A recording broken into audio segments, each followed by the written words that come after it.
In today's video, I'm going to teach you how to upload a customer list in Google Ads.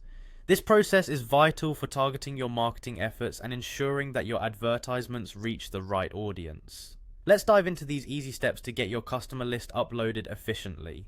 First things first, you'll want to navigate to the Google Ads platform. Start by logging into your account and going to the Overview section. This area provides a comprehensive look at your campaigns, giving you insights into how they're performing. Once you're here, you'll want to shift your attention to the left side of the screen where you see the Tools option. Hover over this option to reveal a list of tools that Google Ads offers to help you manage your campaigns more effectively.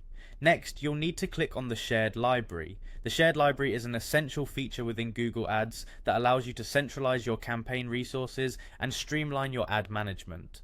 Once you've selected Shared Library, proceed to click on Audience Manager. Audience Manager is a powerful tool that helps you manage your lists and target the right audience with your ads. Inside the Audience Manager, you'll see a plus icon. Go ahead and click on it to begin the process of adding a new customer list. This will lead you to an option called Customer List. Click on it to start uploading your customer data into Google Ads. Now you'll be prompted to upload a file manually. This step is quite simple, just select the option to upload a file directly from your computer.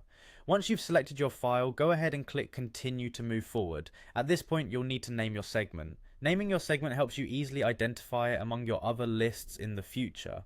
After providing a segment name, specify the customer type. This could be existing customers or potential leads that you have gathered. You will also be asked to indicate the data type you're uploading.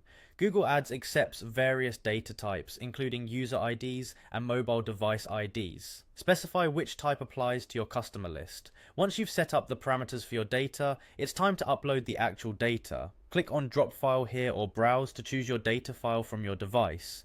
Ensure your file is formatted correctly to avoid any errors during the upload process.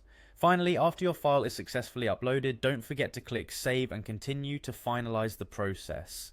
This step ensures that your customer list is ready to use within your Google Ads account. By following these straightforward steps, you'll have successfully uploaded your customer list to Google Ads, allowing you to target your campaigns effectively. Thank you for watching, and I hope this tutorial was helpful. Remember to dive into your customer lists and utilize them for better targeted advertising. Until next time, happy advertising!